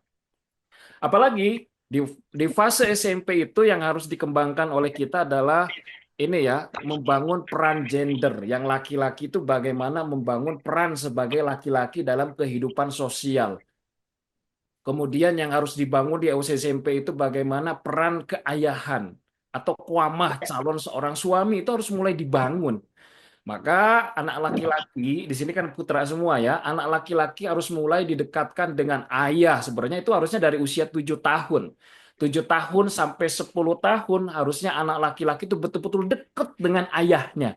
Yang perempuan itu dekat dengan ibunya. Kenapa? Belajar peran tentang jenis kelaminnya itu dari yang laki-laki dari laki-laki dari ayahnya. Anak laki-laki itu harus dia yakin bahwa saya itu laki-laki, berbeda dengan perempuan. Maka hari ini kita banyak menemukan jenis laki-laki tapi tulang lunak. Laki-laki tulang lunak, agak kemayu. Kenapa? Karena tadi dia tidak belajar tentang laki-laki dari laki-laki lagi. Lebih banyak diasuh oleh ibunya atau perempuan. Atau ada anak laki-laki yang SMP, seksualitasnya bermasalah. Dia merasa fisiknya laki-laki, tapi dia ngerasa itu seperti perempuan. Terjadilah penyimpangan seksual di usia SMP. Kenapa? Karena di usia 7 tahun sampai 10 tahun nggak deket dengan ayahnya. Ayahnya harus hadir begitu ya. Tapi kalau udah sekarang SMP, ini harusnya sudah kebalikan begitu ya. Yang anak laki-laki harus dekat dengan ibunya. Bagaimana belajar memahami, karena sudah mulai suka dengan lawan jenis, bagaimana memahami lawan jenis dari sudut pandang lawan jenis. Yang laki-laki memahami perempuan dari sudut pandang perempuan, belajar dari ibunya. Nah, yang perempuan belajar tentang laki-laki dari abinya. Maka dalam ilmu psikologi, anak perempuan itu ketika mulai balik harus jatuh cinta pertama kali kepada abinya. Nah, supaya jatuh cinta maka abinya harus dekat, ayahnya harus dekat dengan anak perempuannya. Jadi yang pertama harus kita kembangkan, menguatkan kesadaran diri, identitas diri dulu begitu ya. Yang laki-laki dia tahu perannya sebagai laki-laki, yang perempuan juga dia tahu sebagai perannya sebagai perempuan. Tapi kita nggak bahas dalam di sini. Yang ini nih, hari ini kenapa terjadi banyak problematika di pesantren? Karena ini yang akan kita bahas, bagaimana kita menumbuhkan dan menyadarkan sosialitas mereka. Apalagi para santri, murid-murid kita ini latar belakang yang berbeda-beda, pola asuh yang berbeda-beda. Bahkan yang kami temukan, ayah bunda sekalian, terjadi kasus bullying secara verbal atau sikap, bukan terjadi fisik gitu ya, hanya sekedar salah paham sesama anak ketika direspon oleh temannya. Itu rata-rata yang kami temukan bukan bully sebenarnya, tetapi anak-anak kurang memahami tentang multikultural atau tentang budaya yang berbeda dari latar belakang setiap murid. Misalnya nih orang Sunda kayak saya, suku Sunda itu kan cenderung nggak enakan, baperan, mudah tersinggung begitu ya. Orang-orang Sunda itu cenderungnya begitu. Nah, ketemu dengan orang-orang Sumatera yang memang gayanya ya orang Sumatera itu agak keras kalau ngomong, apalagi Sumatera Utara begitu ya dan yang lain-lain. Sehingga ngerasanya kok teman saya ngomongnya begini. Nah, itu bukan bully sebenarnya, kadang-kadang tadi tidak saling belum bisa memahami gitu ya. Karena mungkin baru pertama kali ketemu beda budaya, belum bisa saling mengerti dan mengetahui perbedaan budaya setiap daerah. Sehingga ngerasa, kok respon teman saya begitu ya, saya yang merasa nggak nyaman. Nah, itu sering terjadi sebenarnya yang kayak begitu. Artinya tugas kita ini mulai hari ini bagaimana menumbuhkan dan menyadarkan sosialitas kepada anak-anak kita, termasuk realitas perbedaan budaya di antara mereka. Nah, ini yang harus menjadi perhatian kita bersama, sehingga tadi dinamika yang terjadi itu bisa diminimalisir. Bisa jadi dinamika yang terjadi di pondok pesantren itu gara-gara ya anak-anak kita itu minim pengetahuan tentang bagaimana kehidupan sosial atau kehidupan bersosial. Ini bisa terjadi. Ayah bunda sekalian, karena miskomunikasi, salah persepsi, kemudian dan yang lain-lainnya banyak sering terjadi begitu ya di pondok pesantren, sehingga kadang-kadang dianggap oh itu bully, padahal tidak juga begitu ya. Kalau terjadi konflik, misalnya berantem dan yang lain ya laki-laki begitu ya. Kadang-kadang laki-laki menyelesaikan masalah, kadang ada dengan fisik ya begitu ya. Sering terjadi yang kayak gitu. Nah, maka kita harus kenalkan dulu tentang tanggung jawab sosial kepada anak-anak kita bahwa laki-laki punya peran di dalam kehidupan sosial dan kemudian anak-anak kita juga harus diajarkan bagaimana adab dalam bermuamalah itu penting karena problematika konflik tidak akan terjadi di pondok pesantren kalau semua anak begitu ya yang menjadi santri itu paham tentang adab dalam bermuamalah dan ini tanggung jawab kita semua baik pihak pondok, pihak pesantren ataupun pihak dari orang tua. Nah, ya Bunda sekalian, ini yang harus menjadi catatan kita semua ya. Sekali lagi, banyak masalah yang justru Allah hadirkan dengan sengaja. Ini sebagai pendidikan alamiah yang Allah berikan dari realitas supaya anak-anak kita tumbuh dalam realita dan mampu mengatasi masalahnya dengan baik secara mandiri. Nah, ini yang paling penting adalah kerjasama antara pihak sekolah, pihak pondok dengan orang tua. Kerjasama itu penting. Kita diberikan eh, amanah oleh Allah Subhanahu wa Ta'ala supaya membangun generasi begitu ya, dan generasi ini tidak akan kunjung baik kalau kita nggak berkolaborasi. Apa sih dalilnya? Nah, dalam Al-Quran sering saya sampaikan juga dalam beberapa kajian. Ketika kita berdoa, Robbana hablana min azwajina wa dzurriyyatina qurrata a'yun waj'alna lil muttaqina imama. Kita berdoa kepada Allah, minta dua begitu ya dari anak-anak kita dari generasi hari ini menjadi generasi qurrata a'yun yang soleh, yang taat, yang beribadah kepada Allah. Yang kedua, waj'alna lil muttaqina imama, menjadi generasi pemimpin, menjadi pemakmur bumi Allah karena ini ja'ilun fil ardi khalifah. Dua target ini, tujuan ini akan tercapai dengan baik ketika kita mampu berkolaborasi dengan semua pihak, orang tua, lingkungan, dan lembaga pendidikan. Bahkan menurut para ahli pendidikan, orang tua itu dampak pendidikan keluarga itu 60% kepada anak. Sedangkan lingkungan cuma menyumbang 20% dan sekolah 20%. Jadi walaupun lembaga pendidikan berhasil mendidik, lingkungannya juga baik, tapi kalau keluarganya tidak berhasil mendidik anak, maka tetap cenderung anak tidak akan berhasil dididik. Tapi apalagi kalau kalau misalnya keluarganya baik, sekolah baik, lingkungan baik, itu keren sekali. Sekolah baik, orang tua baik, keluarga baik, lingkungan rusak, tetap anak akan baik karena 80%. Dari mana dalilnya? Nah, ini dalilnya. Kenapa Allah menggunakan zaujatun di dalam doa itu? Karena untuk perempuan, pasangan, itu dalam Al-Quran menggunakan dua kosakata. Satu, imro'atun, itu juga perempuan, istri, pasangan. Yang kedua itu zaujatun, itu pun sama. Tetapi dalam konteksnya itu berbeda. Kenapa dalam doa itu menggunakan zaujatun? Karena zauja itu jadi min azwajina itu kan jamak dari zauja. Zauja itu istri yang sepasang begitu ya dengan suaminya sepasang tetapi sepisi dan semisi. Nah, maka untuk menghasilkan generasi qurrata ayun itu harus sevisi, semisi, sejiwa, sefrekuensi, selangkah, harus sama. Kalau berbeda nggak akan bisa. Nggak akan bisa. Maka lihat ketika ada suami istri sepasang, istrinya tidak sevisi dengan suaminya, Allah menggunakan imro'ah, nggak menggunakan zaujah. Allah menggunakan imro'ah. Contoh, daraballahu mathalan lilladzina kafaru imro'ata Nuh wa imro'ata Lut. Menggunakan istri Nabi Nuh dan istri Nabi Lut. Kenapa menggunakan imro'ah? Karena istri Nabi Nuh ini sepasang suami istri tetapi tidak sevisi, maka lihat anaknya walaupun suaminya Nabi, istrinya tidak taat kepada Allah, anaknya pun kafir, tidak taat kepada Allah. Jadi kalau kita hari ini pendidikan anak-anak kita ini amal jama'i, kolektif, berjamaah, maka kita harus sevisi, semisi, dan sejiwa, sefrekuensi, satu langkah. Maka akan berhasil. Kita akan menemukan ayah bunda sekalian dalam sejarah contohnya. Siapa? Muhammad Al-Fatih. Ini saya sering gunakan jadi contoh. Karena memang berhasil begitu ya. Muhammad Al-Fatih itu kan anak songong, karena anak sultan. Beberapa guru dihadirkan nggak berhasil mendidik anak itu. Maka ayahnya kemudian mempelajari, kayaknya ada pola asuh yang perlu diubah begitu ya dalam mendidik Muhammad Al-Fatih ini. Akhirnya menemukan satu pola apa ya tadi, harus selaras antara orang tua, keluarga dengan guru. Apa yang dilakukan oleh ayahnya Sultan Murad itu? Muhammad Al-Fatih yang luar biasa, yang berhasil kemudian membebaskan Konstantinopel. Apa yang dilakukan ayahnya? Ayahnya menitipkan pendidikan anaknya kepada seorang guru. Nah, A'ak Samsudin ya salah satunya. Kemudian bagaimana cara beliau menitipkan? Beliau bawa cambuk.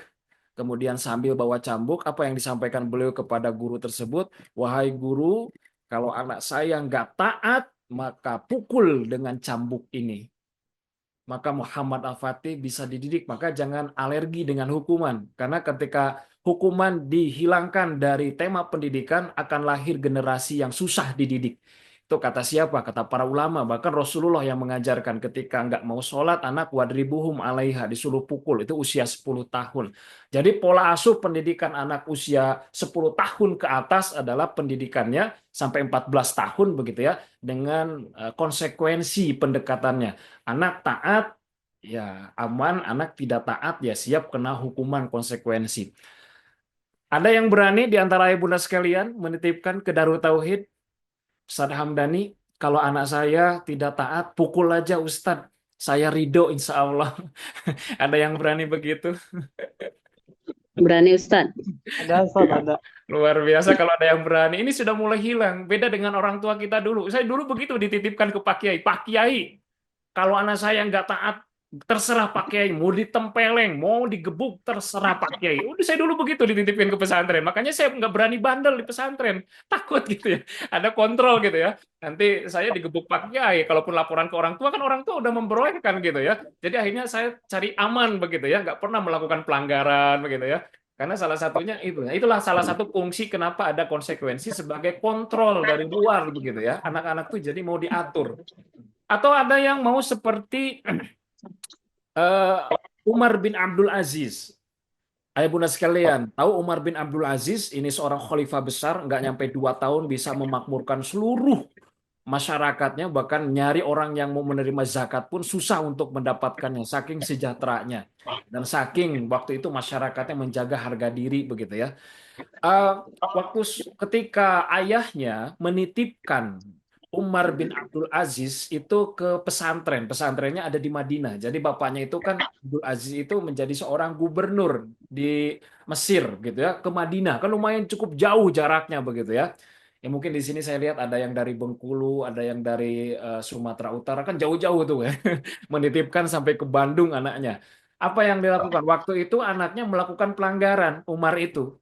Umar itu lalai melaksanakan sholat berjamaah. Gara-gara apa?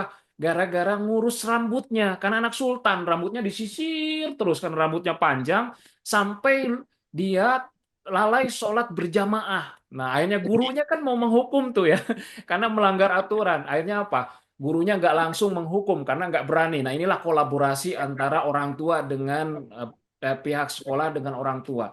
Akhirnya gurunya mengirim surat kepada ayahnya. Ayahnya gubernur di Mesir, bahwa anaknya melanggar aturan, lalai melaksanakan sholat berjamaah gara-gara ngurus rambutnya yang panjang.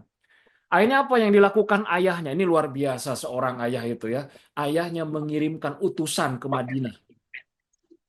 Kirim utusan ke Madinah. Ketika tiba di pesantren gitu ya, di tempat lembaga pendidikan Umar bin Abdul Aziz, utusan tersebut kemudian langsung ke asrama, dicari Umar bin Abdul Aziz. Ketika ketemu, apa yang dilakukan oleh utusan itu?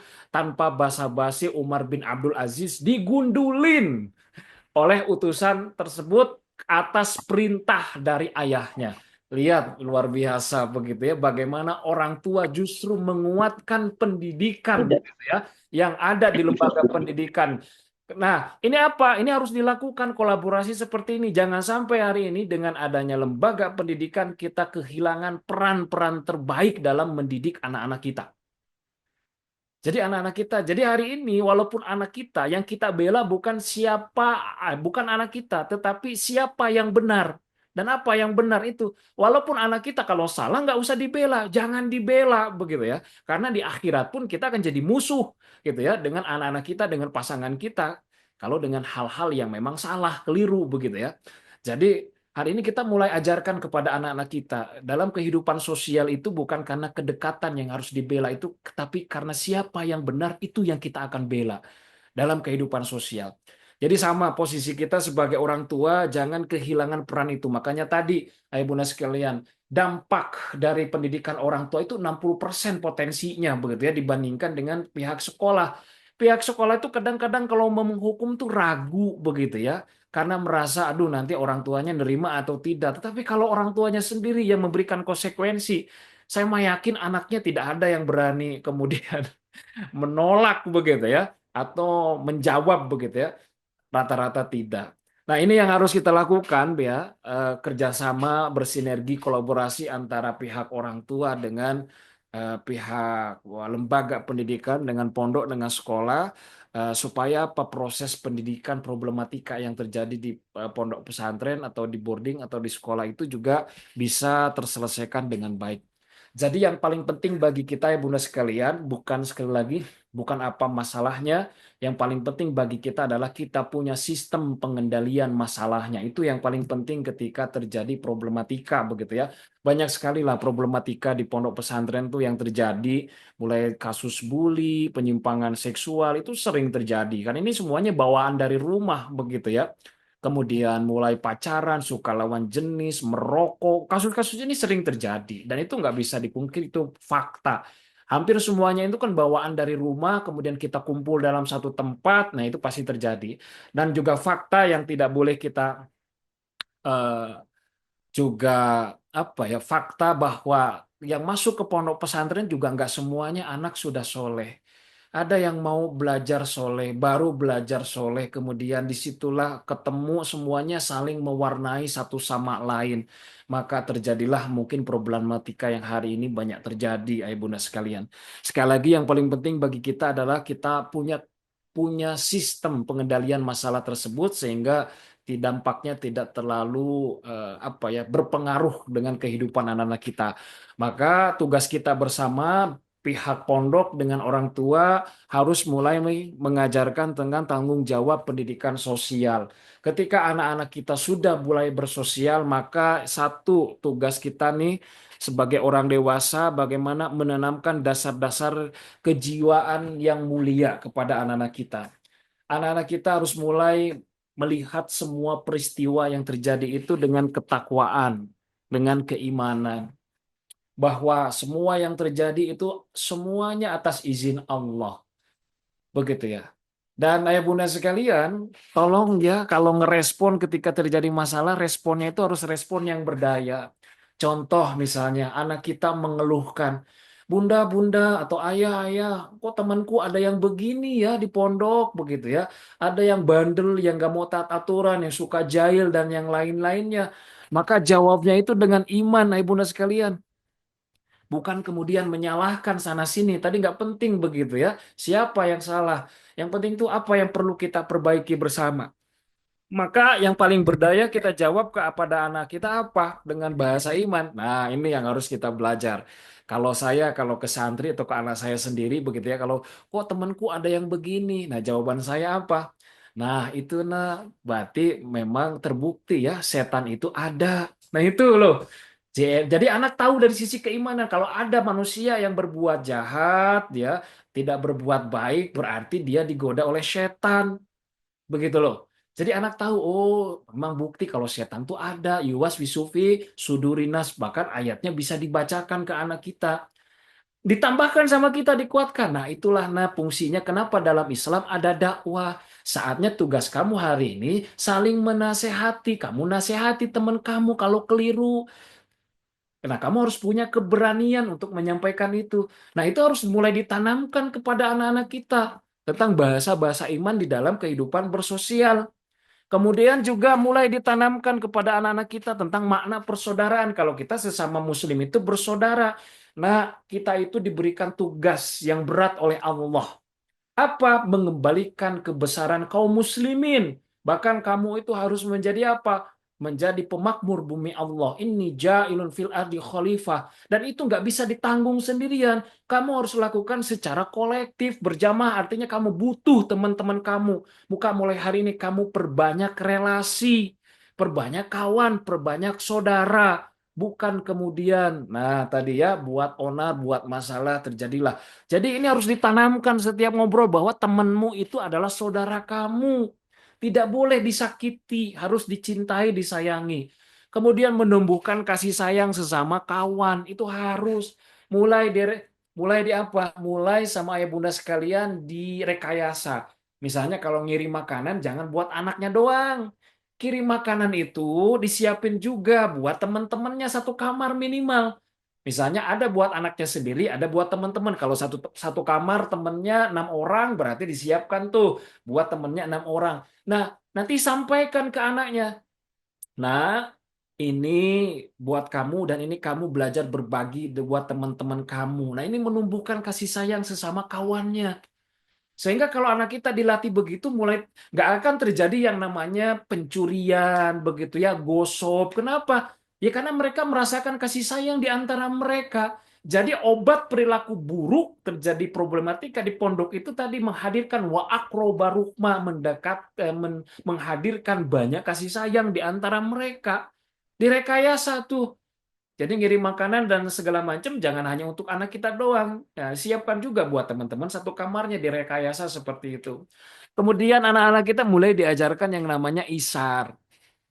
Mengutamakan orang lain selama bukan ibadah. Kalau ketika ngantri, memang teman kamu, kalau memang lagi buru-buru, ya sudah, dahulukan teman kamu. Mulai diajarin yang begitu. Begitu ya.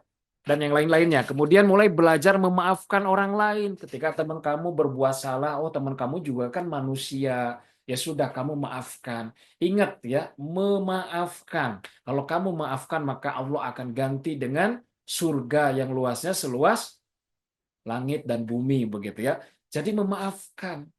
Kemudian selanjutnya anak kita diajarkan tentang keberanian. Nah, tadi kalau misalnya anak kita terjadilah problematika soalnya misalnya bully. Nah, anak kita satu kalau masih bulinya aman, normal, misalnya hanya verbal, maafkan saja. Tetapi kalau bulinya sudah fisik, Rasulullah mengajarkan yang lain, harus berani membela diri. Nah, membela dirinya kayak gimana yang diajarkan oleh Nabi? Ditahapi. Satu, harus mulai berani mengatakan atau menolak lewat verbal lagi. Oh, aku nggak suka diperlakukan seperti itu. Kamu nggak boleh, ini dosa. Harus berani itu satu. Tetapi kalau dia melakukan lagi yang kedua kali, baru dengan fisik berani membela diri dengan fisik. Itu sampaikan. Kalau dengan fisik ternyata temannya masih begitu karena jumlahnya banyak misalnya ya, kamu apa yang harus kamu lakukan? Kamu minta tolong bantuan guru-guru kamu. Nah, ini diajarkan. Begitu ya. Keberanian seperti ini. Jadi kita fokus pada solusi-solusi ketika terjadi problematika. Ya. Jadi satu tentang tadi takwa, ibu sekalian. Yang kedua persaudaraan di antara mereka. Kemudian ketiga tentang kasih sayang. Keempat tentang isar. Kelima memaafkan orang lain. Yang enam keberanian begitu ya untuk tadi menolak hal-hal yang memang tidak boleh dilakukan oleh seseorang kepada orang lain dan berani juga membela diri. Nah, itu harus diajarkan kepada anak-anak kita. Selanjutnya juga apa yang harus diajarkan ke anak-anak kita ketika sudah ditanamkan dasar-dasar kejiwaan yang mulia. Nah, anak-anak kita juga harus dikasih tahu supaya tidak terjadi apa ya problematika sosial di antara mereka. Anak harus tahu loh menjaga hak orang lain itu harus dikasih tahu. Nih anak-anak bisa begini kalau kita sering latih dan egonya ini sudah kita puaskan di 0 sampai 7 tahun. Jadi kalau anak-anak belum terpuaskan egosentrisnya di 0 sampai 7 tahun, rata-rata ketika berkehidupan sosial, aduh ya egosentrisnya masih kuat begitu ya. Ini yang biasanya menjadi problem di antara mereka ketika berkehidupan sosial. Maka mulai diajarkan, dilatih tentang hak orang tua itu seperti apa. Dilatih, disampaikan, dilatih.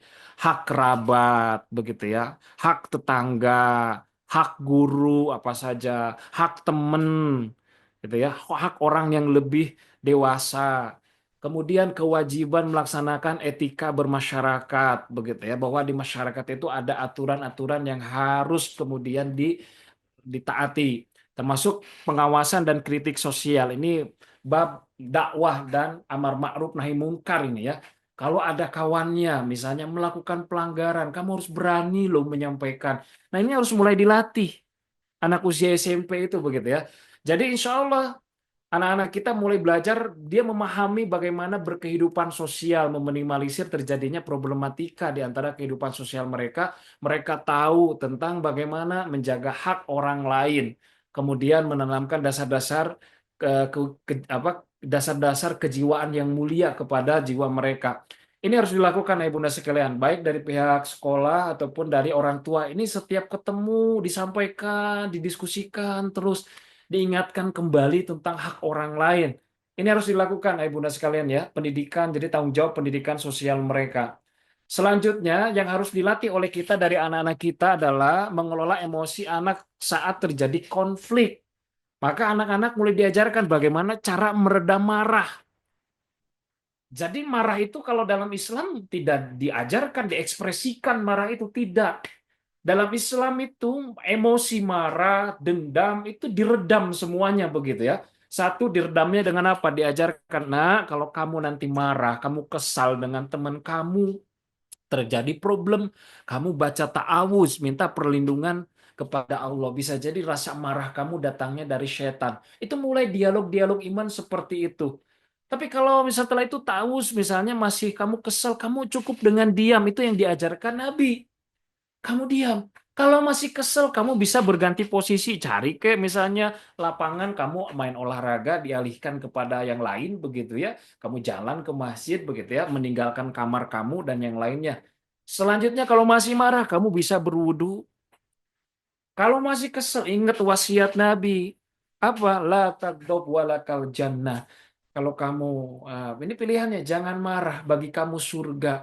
Jadi kalau kita bisa meredam marah kita, maka Allah akan berikan surga. Kamu mau surga atau melampiaskan rasa marah kamu? Nah itu kan mulai diajak dialog berpikir seperti itu. Nah jadi diajarkan kepada anak-anak kita, itu ketika mereka bersosial dan terjadi konflik, dinamika, maka diajarkan bagaimana cara meredam marah. Hari ini banyak anak-anak kita itu yang kurang matang secara emosi, tidak mampu bagaimana cara meredam marahnya. Kenapa? Karena bisa jadi nggak tahu. Kalaupun tahu, nggak terlatih. Kenapa? Karena kita nggak latih. Hanya sekedar dikasih tahu, tetapi harus dilatih. Marah, ayo nak baca ta'awuz, ayo nak diam, ganti posisi, ayo nak berwudu. Ingat wasiat Nabi, ini harus dilakukan. Kemudian selanjutnya ya Bunda sekalian, yang harus kita lakukan ketika anak-anak kita dalam berkehidupan sosial, bagaimana mengatasi terjadinya konflik, maka anak-anak kita mulai diajarkan bagaimana cara mengatasi masalah. Bagaimana cara mengatasi masalah? Nah, ini hanya bisa diselesaikan dengan dialog. Nah, kenapa harus dialog, Bunda sekalian? Ada yang tahu ketika terjadi masalah, kenapa yang harus kita lakukan harus dialog?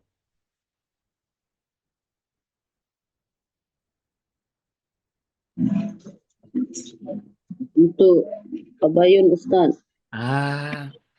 Mohon maaf ya Bunda sekalian, mohon maaf ya Bunda sekalian. Satu, anak-anak kita akalnya sudah sempurna, tapi sumber daya akalnya masih minim. Kenapa? Karena satu, minim ilmu, yang kedua, masih minim pengetahuan.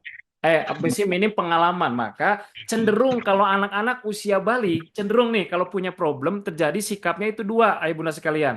Satu, mohon maaf ya, anak-anak kita cenderung kalau dia menghadapi masalah itu hiperbola.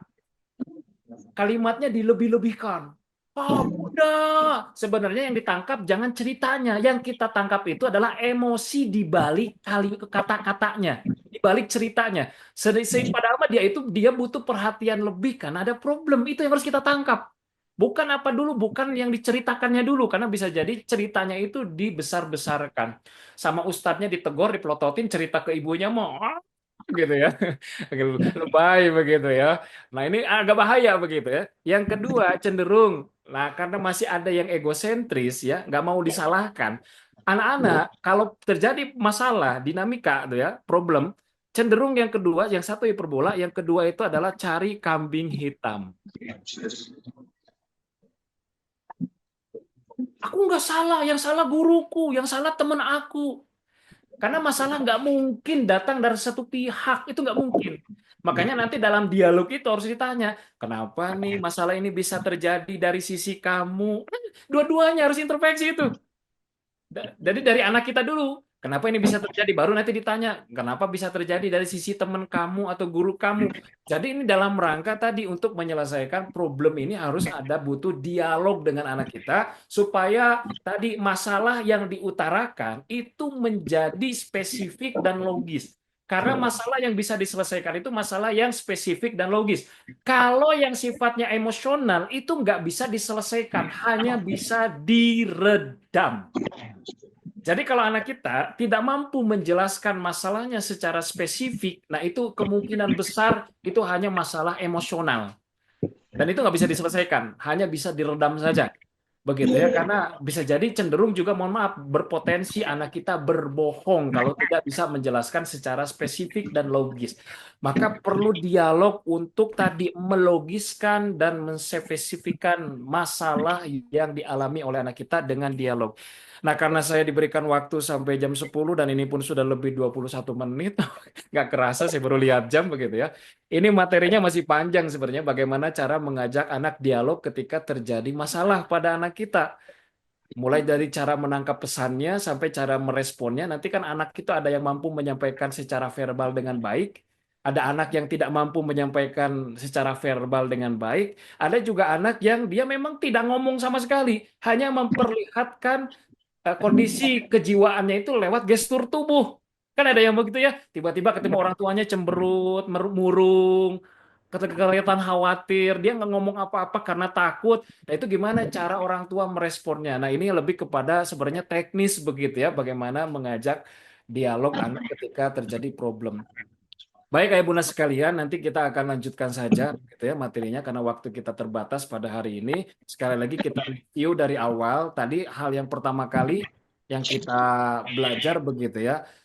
Satu, bahwa tidak ada di dunia ini lembaga pendidikan yang steril tanpa masalah. Tidak ada begitu ya. Selama satu ada setan, yang kedua ada hawa nafsu, dan ketiga plus kurang kasih sayang, baik dari guru ataupun dari orang tuanya. Nah, maka yang paling logis adalah kita membangun imunitas pada anak-anak kita dalam menghadapi setiap problematika yang terjadi dalam kehidupannya. Gimana cara membangun imunitasnya? Satu, begitu ya, ini menanamkan dasar-dasar kejiwaan mulia dengan ketakwaan, persaudaraan, kasih sayang, besar, memaafkan, keberanian. Ini harus dibangun. Kemudian yang kedua, anak-anak kita tahu tentang menjaga hak orang lain gitu ya, hak orang tua, kerabat, tetangga, guru, teman, hak orang yang lebih tua atau lebih dewasa, kewajiban melaksanakan etika bermasyarakat termasuk amar ma'ruf nahi munkar. Itu sudah mulai dilatih ketika sudah mulai masuk usia balik begitu ya. Kemudian selanjutnya bagaimana anak-anak kita diajarkan mengelola emosinya ketika terjadi konflik dalam kehidupan sosial mereka. Satu, emosi itu marah harus diredam, tidak dilampiaskan. Kalau di luar negeri kan dilampiaskan begitu ya, pakai alat, dipukul-pukul, teriak-teriak. Dalam Islam nggak mengajarkan demikian. Islam itu mengajarkannya kalau marah diam, itu kata Nabi begitu gitu ya. Atau yang lainnya tadi baca ta'awuz dengan wudhu, ingat wasiat Nabi, la taqul jangan. Atau anak kita diajari bagaimana mengatasi masalah dengan dialog. Itu penting ya Bunda sekalian supaya tadi anak-anak kita usia SMP kalau punya problem cenderung satu hiperbola, yang kedua cari kambing hitam, cenderungnya begitu walaupun tidak semua begitu ya. Maka harus diajak dialog supaya masalah menjadi logis dan spesifik supaya ketika tadi kita mencari tindakan solusi kita tidak salah mengambil keputusan begitu ya. Jangan sampai nanti ada pihak yang dirugikan karena kita salah menganalisis apa sih yang terjadi sebenarnya begitu ya pada anak-anak kita. Baik, itu saja yang bisa disampaikan begitu ya. Nanti bisa lebih digali dengan tanya jawab. Terima kasih atas perhatiannya. Assalamualaikum warahmatullahi wabarakatuh. Waalaikumsalam warahmatullahi wabarakatuh. Masya Allah, Masya Allah.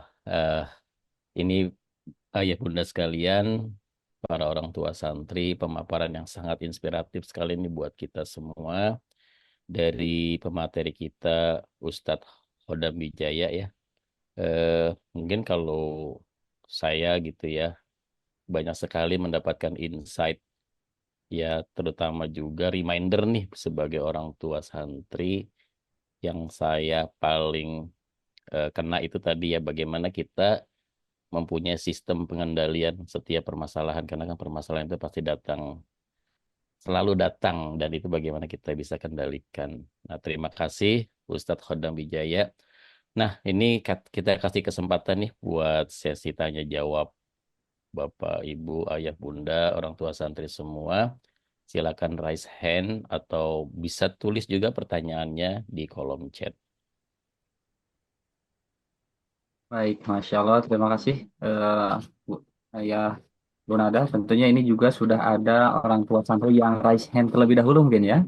Boleh, boleh. Izin untuk memberikan kesempatan kepada orang tua dari Ananda Naupal PB kelas 9B ya. Dipersilakan. Silakan. Terima kasih Ustadz sudah mengizinkan. Assalamualaikum warahmatullahi wabarakatuh.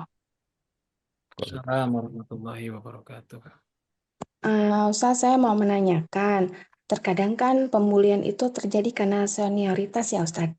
Nah, bagaimana caranya untuk mengatasi senioritas ini agar tidak terjadi pembulian-pembulian gitu. Kadang kan pihak orang tua ya udah ngasih tahu anaknya nggak boleh melakukan hal seperti itu gitu kan ya. Pihak sekolah juga sudah memberi peringatan juga bahwa tidak ada senioritas di dalam sekolah, lingkungan sekolah.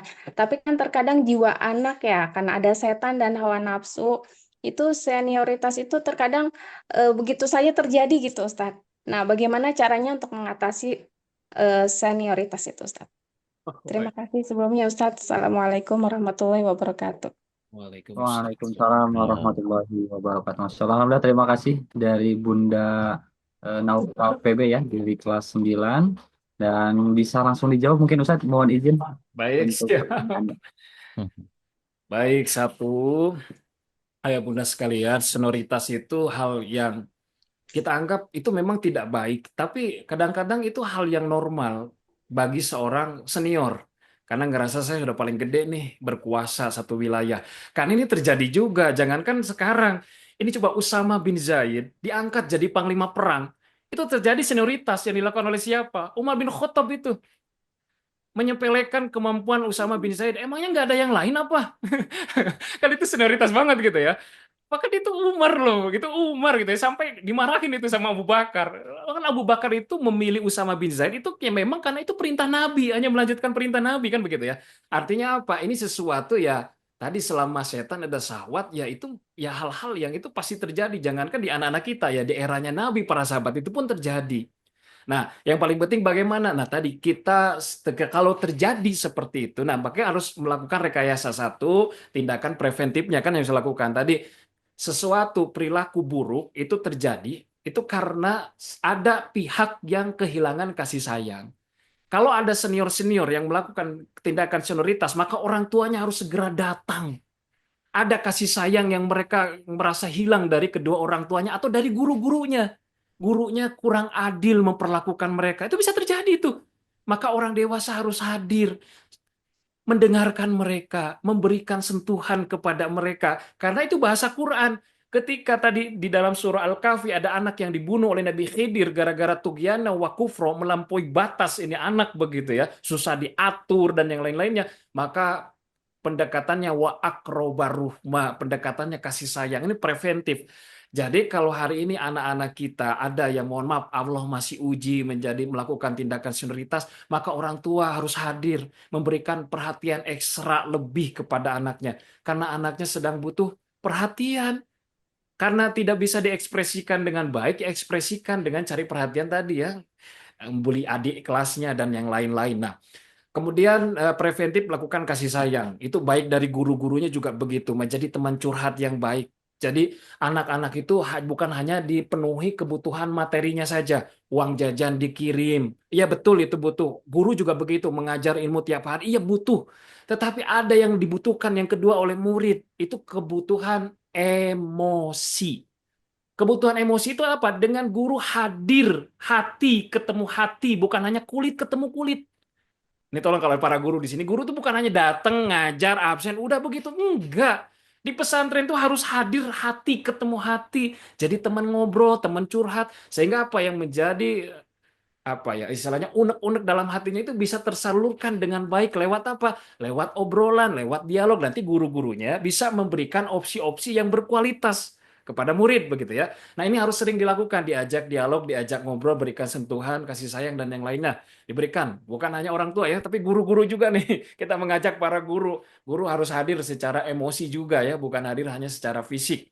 Nah, barulah kalau terjadi kuratif nih ya, kuratifnya kalau terjadi masalah, maka tadi tidak penting siapa yang salah begitu. Yang penting itu apa sih pemicu masalahnya dan apa yang perlu kita ambil langkah supaya ini tidak terjadi lagi. Satu tadi ya, tetap ya kakak kelas misalnya melakukan senioritas itu harus tegas. Tindakan tegas sebagaimana yang dilakukan oleh Rasulullah kepada eh, Abu Zar Al-Ghifari, itu tegas sekali begitu ya Rasulullah di situ. Kemudian diberikan konsekuensinya juga supaya tidak terjadi lagi. Nah, ini controlling bersama begitu ya Bunda sekalian. Jadi ini tidak bisa dihindari, tetapi yang bisa kita lakukan bagaimana cara mengatasi, termasuk anak kita juga harus mulai berani walaupun kakak kelas, berani menolak. Diajarkan tadi kan ada keberaniannya di awal itu. Tolong diajarkan bagaimana menolak kakak kelasnya misalnya, Kak, mohon maaf ya, aku nggak suka loh diperlakukan seperti itu dan itu salah loh Kak. Mohon maaf sekali. Itu berani menyampaikan. Tapi kalau kakak kelasnya kemudian melakukan tindakan fisik harus berani melawan diri. Itu diajarkan oleh Nabi. Kalaupun anak kita sampai babak belur, kalau kata Nabi mah sampai dibunuh meninggal syahid itu kata Nabi. Kenapa? Membela diri, mempertahankan haknya begitu ya. Tapi kalau di pesantren rasanya enggak lah sampai begitu Maya. Tapi kalau kakak kelasnya ngejiplak misalnya gitu ya, mukul. Nah, harus berani melawan diri setelah itu melapor kepada gurunya. Itu diajarkan. Begitu ya, diajarkan. Nah, ini harus dilakukan menjadi perhatian bersama. Jadi preventif dan kuratifnya harus dilakukan begitu. Kalau jawaban saya seperti itu. Tapi kalau tindakan senioritas ya itu memang tidak baik, tapi kadang-kadang begitu ya. Kalau kita sudah senior itu apa ya sisi manusia kita muncul. Jangankan gitu, dalam kehidupan kita juga orang dewasa begitu. Ayo Bunda sekalian contoh, ketika ada orang sudah punya jabatan, dia punya jabatan dihormati oleh masyarakat, orang banyak, tiba-tiba pensiun, nggak punya jabatan lagi. Kadang-kadang suka ada masih punya ego itu orang tua kadang-kadang. Karena nggak punya lagi jabatan sudah pensiun, apa yang dikuasai oleh orang dewasa? Masjid. Ya, itu masjid dikuasai, punya ego, pengen tetap terlihat berwibawa. Ya itu senioritas, ya, memang begitu gitu ya. Jangankan di santri, di anak-anak, di kita pun orang dewasa kalau sudah ngerasa paling senior, ya kadang-kadang rasa ingin menguasai itu ada saja begitu loh. Jangan gitu di keluarga juga gitu. Ketika merasa anak paling gede itu nyuruh-nyuruh adik kan gitu loh. Kamu yang ini ya, kamu yang itu ya. Apalagi punya duit ditambah begitu ya, bisanya nyuruh-nyuruh kan gitu ya. Jadi senioritas itu pasti ada begitu. Itu jelek tapi hal itu ya sisi manusiawinya tuh ada begitu loh. Begitu ya. Cuma yang bisa kita lakukan bagaimana cara mengatasinya saja kepada anak kita. Yang penting jangan sampai terjadi sampai tindakan fisik itu saja yang harus kita hindari. Baik, Masya Allah. Alhamdulillah, terima kasih Ustadz untuk jawabannya. Mudah-mudahan apa yang tadi ditanyakan oleh eh, orang tua dari Ananda Napa-PB bisa terjawab mungkin ya. Baik, mungkin satu lagi ya, Ayah Munada. Untuk Ya, penanya, ada yang raise hand. Dan ya, mungkin ini boleh, adalah penanya terakhir mungkin ya, Ayah ya. boleh, boleh. Baik, Mungkin ini Dipersilakan terlihat nih Bapak. Baik, dari ini orang tua santri ya, 8C, Mas dan Hakim. Wah, jauh nih dari Medan, Ustadz Hodam. Silakan Bunda.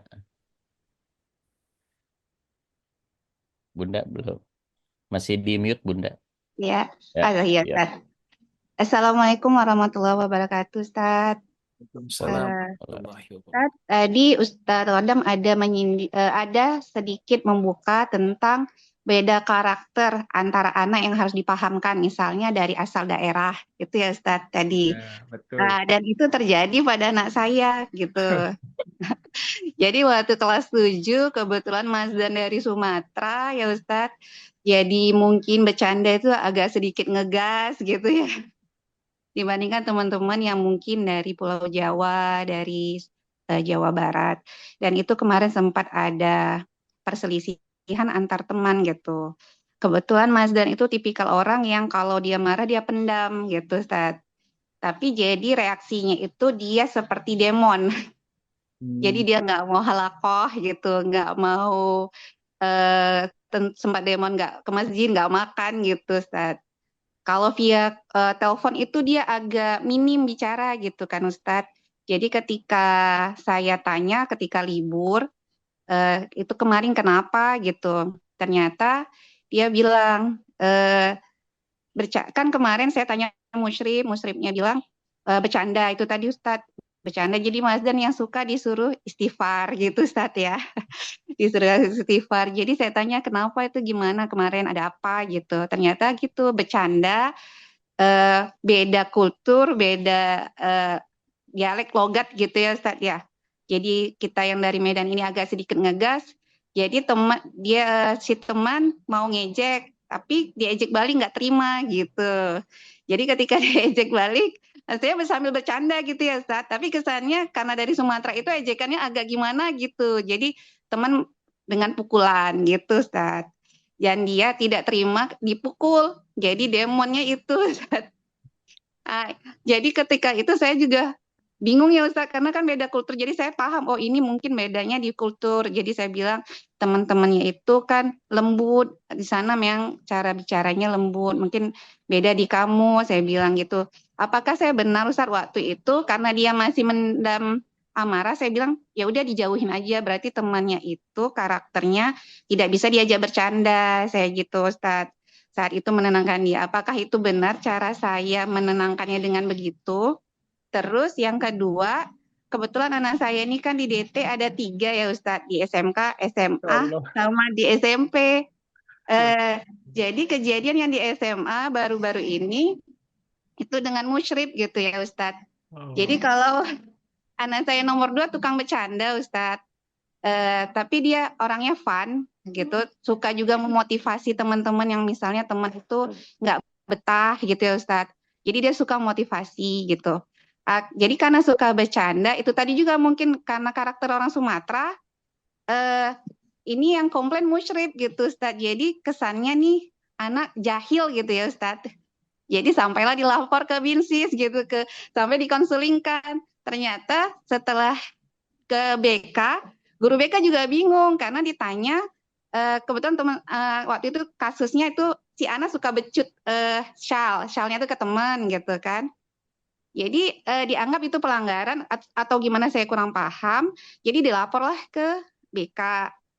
Ternyata setelah dipanggil teman-temannya itu tidak ada yang keberatan dengan sikap si anak saya karena mereka menganggap ini kami bercanda. Jadi antar teman dia tidak ada masalah kemarin itu, ternyata musyrif yang menganggap ini nggak benar. Itu gimana ya Ustaz? Jadi dia kesel gitu.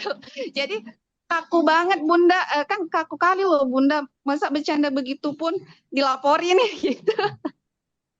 Itu gimana ya Ustaz memahamkannya itu Ustaz? Sekian Ustaz. Assalamualaikum warahmatullahi wabarakatuh. Waalaikumsalam warahmatullahi wabarakatuh. Masya Allah. baik, dipersilakan Ustadz bisa langsung menjawab juga mungkin Ustadz yang tadi dipertanyakan. Baik. Nah, yang terjadi pada anak-anak itu juga saya pernah ngalami itu. Memang tidak nyaman ketika perbedaan kultur ya, yang kalau kita nggak paham. Saya itu kan dari Bandung pertama kali ke Jakarta, itu ketemu orang-orang asli Betawi itu. di pinggiran-pinggiran gitu ya, di Tangsel gitu ketemu. Kalau pagi-pagi kan jajannya nasi uduk begitu ya. Nah, suatu hari saya itu pagi-pagi saya itu mau ke rumah kawan yang ternyata di tepas gitu ya, depan rumah Betawi kan ada tepas tempat ngumpul ngopi gitu ya. Itu bapaknya lagi duduk di situ. Apa coba yang disampaikan bapaknya ke saya itu? Kalau orang Sunda itu udah ngajak gelut, itu ngajak ribut, itu ngajak berantem gitu ya. Kata bapaknya bilang, ngapain lu Tong pagi-pagi ke sini? Lu mau minta makan lah. Kalau orang Sunda di begituan itu ngajak ngajak berantem gitu ya. Tapi saya waktu itu sakit hati karena nggak tahu gitu ya budaya. Akhirnya apa teman saya ngasih tahu, wih kalau Betawi emang begitu kalau ngomong nyablak katanya gitu ya. Sebenarnya maksudnya biasa aja. Nah, semenjak saya dikasih tahu teman saya, jadi saya paham. Oh, ini mah hanya salah paham aja begitu ya. Akhirnya kita bisa saling memahami satu sama lain. Awalnya juga saya sakit hati begitu ya, tapi setelah tahu orang Betawi seperti itu, cara gaya ngomong dan respon kan kalau ke suami juga laki lu kan gitu ya. Kayak nggak sopan kalau orang Sunda kan begitu ya. Tapi memang budayanya begitu begitu ya. Akhirnya oh iya ya. Ini kita harus anak-anak diajarkan tentang multikultural, bagaimana cara merespon perbedaan budaya, mereka harus mulai diajarkan. Nah, apalagi kalau disampaikan bahwa kita ini berbangsa-bangsa berbeda-beda kan di dalam Al-Quran supaya saling dita'arofu untuk saling mengenal satu sama lain. Nah, gimana caranya? Satu, kalau tadi anak-anak yang kemudian dia jadi bad mood karena ada problem, nah caranya ya, tangkap emosi itu dengan empati. Sekali lagi, tangkap emosi dengan empati. Karena orang yang sedang emosi tadi stabil kan tidak stabil ya emosinya itu cenderung nggak bisa dikasih nasihat Bunda. Jangan dikasih nasihat. Orang yang emosi tidak stabil tidak butuh nasihat. Bahkan dia akan cenderung kalau dinasehatin akan cenderung makin buruk perilakunya. Diceramah hingga suka. Apa dalilnya? Dalilnya ada seorang yang sudah membunuh 99 jiwa dalam hadis. Kemudian mencari orang alim, dia mau bertobat. Ketika ketemu orang alim tadi mungkin musyrif yang tadi itu yang SMA, dia jadi musyrif tapi masih minim ilmu tentang kependidikannya nih. Responnya keliru begitu ya. Dia bertanya, saya sudah membunuh 99 jiwa, apakah tobat saya diterima? Tidak. Karena fokusnya pada masalah sudah membunuh. Akhirnya apa? Dia kesel dibunuh sama dia. Tuh, jadi perilakunya tambah buruk gitu ya kalau diceramahin. Jadi 100 tuh. Nah, ini apa? Dia cari lagi orang alim. Saya sudah membunuh 100 jiwa. Apakah diterima tobat saya? Nah, orang ini lihat tangkap emosi dengan empati. Apa dia bilang? Kemudian dia jawabnya begini, tidak ada jarak antara tobat dengan dosa. Kan orang kalau lagi marah, emosinya ditangkap, kemudian dia akan turun. Orang kalau sudah turun emosinya akan lebih mudah menerima masukan. Nah, salah satu masukan yang disampaikan oleh orang alim itu apa? Kamu harus hijrah, meninggalkan tempat maksiat kamu sebelumnya. Akhirnya dia mau hijrah itu. Ketika di tengah jalan meninggal. Disitulah terjadi perdebatan malaikat rahmat dan malaikat azab, walaupun Allah menangkan malaikat rahmat. Nah, itu kan hadisnya sahih. Nah, itu yang pertama. Jadi kalau anda-andanya marah, pasti tidak nyaman ya kalau di posisi kamu merasa pasti merasa kacau lah kalau ada di posisi kamu. Jadi merasa bahwa kita tuh memahami perasaannya. Baru setelah itu kita mengkoreksi. Nah, tadi ya emosinya belum matang cara mengekspresikan langsung dengan mengambil sikap bad mood, menarik diri kan itu kurang bagus secara kematangan emosi. Baru kita berikan masukan. Dan cara memberikan masukannya jangan direct. Nah ya, gimana cara memberikan masukan anak SMP? Anak SMP apalagi laki-laki nggak suka didikte laki-laki itu. Seakan-akan harga dirinya dilompati gitu loh, nggak suka anak laki-laki itu. Gimana caranya? Bunda boleh ngasih masukan nggak? Nah bahasan cari masukannya gini, setahu Bunda nih, kalau masalah yang seperti kamu, solusinya begini. Nah gitu baru cara menyampaikannya. Jangan, kamu harusnya begini, begini, begini. Nih, anak laki-laki nggak suka. Tapi tadi, indirect secara tidak langsung. Setahu Bunda nih ya, masalah yang seperti kamu solusinya itu begini, cara menghadapinya. Seakan-akan sebenarnya kita mau menyampaikan itu sebenarnya, tapi secara bahasa tidak langsung. Atau pernah nggak terpikir sama kamu kalau solusinya begini? Nah, gitu anak laki-laki itu akan lebih merasa nyaman kalau solusi begitu. Jadi yang paling penting sekali lagi tangkap emosinya dengan empati. Setelah itu berikan masukan berkualitas tapi secara tidak langsung. Dikoreksi perilakunya yang baik itu harus seperti apa. Nah, itu untuk anak yang SMP. Untuk anak yang kedua, itu kan yang kedua itu tadi ngerasa kok ustadznya begitu lah nggak asik, kaku kayak kanebo kan gitu. Kanebo kering gitu ya ustadznya. Nanti mungkin ustadz-ustadznya harus sering banyak ngobrol lagi gitu ya. Ustadznya terlalu kak. Nah, caranya kalau terjadi permasalahan dengan orang dewasa, dengan ustadz, tugas orang tua bukan mengiyakan atau melabrak ustadznya. karena khawatir barokahnya hilang atau ustadznya jadi kurang respect dengan anak kita, jadi kurang perhatian, ngajar juga kurang peduli, kan yang rugi anak kita juga kan. Nah, caranya apa? Jangan mengiyakan atau melabrak gurunya. Yang harus kita lakukan sebagai orang tua adalah menetralisir walaupun itu benar. Misalnya contoh, mungkin ustadznya lagi capek kali nak. Jadi ustadznya responnya begitu. Atau mungkin ustadznya lagi banyak kerjaan nak. Nah nanti kalau bunda ada begitu baru bundanya tabayun ke ustadznya. Kalau ke anak ya, jangan sekali-kali menyampaikan kekecewaan respon negatif ke anak, itu tidak boleh. Karena apa? Karena tadi anak, kalau kita sampaikan ke anak kekecewaan atau respon negatif, itu sama dengan kita mengajarkan kebencian kepada anak terhadap gurunya. Dan ini bahaya. Jadi anak nggak respect ke gurunya dan susah nanti dapat ilmunya karena sudah nggak punya rasa kagum dengan gurunya, ya gitu ya. Maka yang harus kita lakukan netralisir, walaupun itu iya, gitu ya, sekali lagi ya. Netralisir walaupun itu iya, misalnya mungkin aku lagi capek lagi gurumu, jadi ya lagi banyak pikiran, jadi responnya seperti itu, kurang berdaya. Nah, baru nanti Bunda tabayun kepada gurunya. Nah, sebagaimana yang dilakukan oleh siapa? Ini yang dilakukan oleh Ibunda Ismail ketika Nabi Ibrahim jauh. Kenapa Nabi Ismail selalu rindu dengan Nabi Ibrahim padahal jarang ketemu loh dengan ayahnya? Ini salah satu ilmu buat yang LDRan ya. Karena Ibunda Ismail, Siti Hajar, tidak pernah menceritakan hal-hal negatif tentang Nabi Ibrahim kepada anaknya. Justru yang diceritakan selalu yang baik-baiknya tentang Nabi Ibrahim, maka anaknya selalu merindukan Nabi Ibrahim, Ismail itu. Coba kalau kita pun punya suami nih ya, jarang pulang, LDRan, jarang transfer juga gitu ya. Tuh bapak kamu mah udah jarang pulang, nggak pernah ngirim uang. Saya mah yakin anaknya nggak akan pernah rindu dengan bapaknya itu. Betul atau tidak? Itu makanya tugas kita menetralisir tentunya anak SMA kalau terjadi masalah konflik misalnya atau terjadi masalah dengan gurunya, maka tugas kita menetralisir, baru Bunda nanti ngobrol dengan gurunya, tabayun apa yang terjadi. Nah, jadi sekali lagi tadi sebenarnya tidak semua permasalahan itu tadi ya pelanggaran diatasi, mungkin bisa jadi ada miskomunikasi di situ. Nah, itulah perlunya ngobrol bersama di situ. Begitu jawaban saya, Bunda. Ya. Ya Ustaz, syukron Ustaz. Jazakumullah khair Ustaz.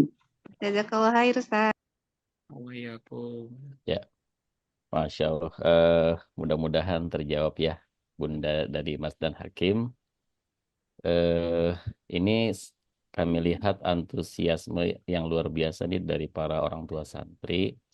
Ya, Ustaz Isan ya, kelihatannya orang tua santri ini menyimak sekali nih materi pada pagi hari ini. Dan ini sangat baik juga buat kita semua. Dan untuk beberapa yang sudah memberikan pertanyaan, terima kasih sekali lagi. Mudah-mudahan semua yang sudah diberikan jawabannya oleh Ustadz Khodam bermanfaat buat kita semua. Amin ya Allah ya Rabbal Amin. Masya Allah, betul sekali nih Ayah Munadah.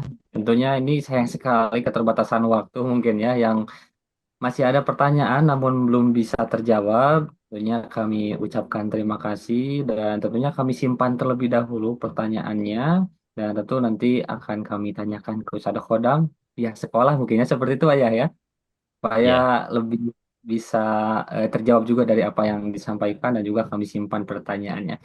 Baik Ayah Bunda dan juga seluruh yang hadir di kesempatan pagi hari ini, dan sebelum acara berakhir, tentunya kami persilahkan kepada Ustadz Khodam Wijaya untuk dapat menyampaikan closing statement-nya. Dipersilahkan Ustadz. Baik. Alhamdulillah ya Bunda sekalian, kita di penghujung acara pada hari ini. Mudah-mudahan Allah Subhanahu wa taala memberikan kepada hati kita semakin ketenangan dalam membersamai anak-anak kita. Tadi sekali lagi ya Bunda sekalian, kita perlu mengilmui diri supaya ketika terjadi masalah pada anak kita, kita tidak bersikap reaktif. Orang yang reaktif itu karena kurang ilmu. Kalau orang yang ilmunya punya begitu ya, pasti akan lebih bijak ketika merespon. Karena tadi ya, kalau ketika terjadi sebuah permasalahan pada anak, yang penting jangan salah respon. Kalau kata Ama, kalau ada masalah jangan salah jawab kan gitu ya. Ini kan jadi masalah baru. Karena tadi yang tadi pun salah respon, ya cenderung perilaku akan memburuk. Nah, sebenarnya tadi di materi yang kedua itu ada ya bagaimana cara berdialog dengan anak, tahapan-tahapannya seperti apa. Yang paling penting tadi ketika terjadi problem pada anak, tidak penting siapa yang salah begitu ya, tapi apa masalahnya dan apa yang perlu kita perbaiki bersama, maka ini perlu kolaborasi antara pihak sekolah dengan orang tua. Nah, kalau kolaborasinya bagus, masalah apapun yang terjadi bisa diatasi dengan baik. Yang paling penting bagi kita tadi bukan apa masalahnya, yang paling penting adalah kita punya sistem pengendalian masalahnya secara bersama-sama. Itu yang paling penting ya Bunda sekalian. Insya Allah anak-anak kita akan baik-baik saja, akan menjadi orang yang lebih bijaksana, dewasa. Justru masalah itu yang membuat anak kita cepat matang dan dewasa begitu ya. Tergantung bagaimana cara kita memaknainya, maknai positif atau maknainya negatif. Baik, itu saja. Sekali lagi jazakumullah khairan sudah diberikan kesempatan. Mudah-mudahan bisa bertemu lagi nanti, berjumpa lagi, berbagi lagi, belajar bersama lagi. Tapi saya mohon maaf ya Ustadz ini nggak bisa ini. Ini sudah dari tadi ada yang nungguin karena ada acara juga di komplek. Oh, oke, oke. Mungkin setelah ini langsung izin pamit. Ini sudah Jazakallah, ketok jazakallah dari khair. tadi. Sekali lagi mohon maaf lahir batin kalau ada yang kurang berkenan dari saya. Assalamualaikum warahmatullahi wabarakatuh. Waalaikumsalam warahmatullahi wabarakatuh. Jazakallah Ya, khair Ustaz. jazakallah khair Ustadz Hodam. Jazakallah Semoga khair Ustaz. senantiasa dilancarkan urusannya ya. Amin, Ayah, amin. Bunda, orang tua santri semua, Alhamdulillah acara sekolah inspirasi kita hari ini telah selesai.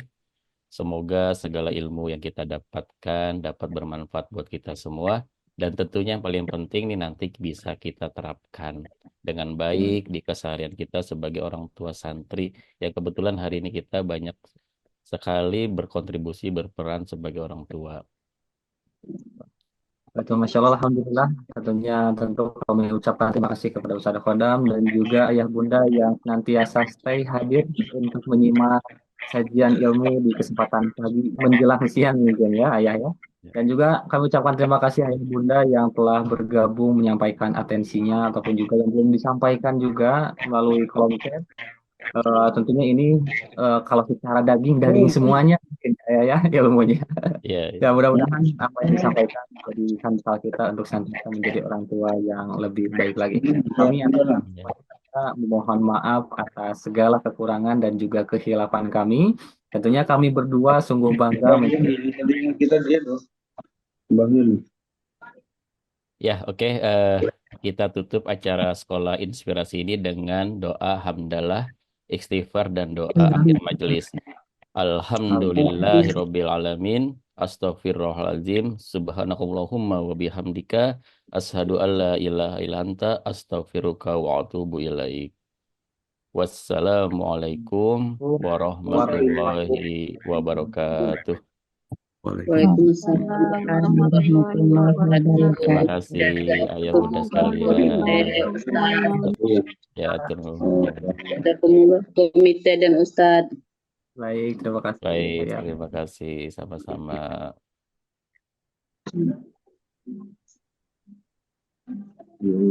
Pasti.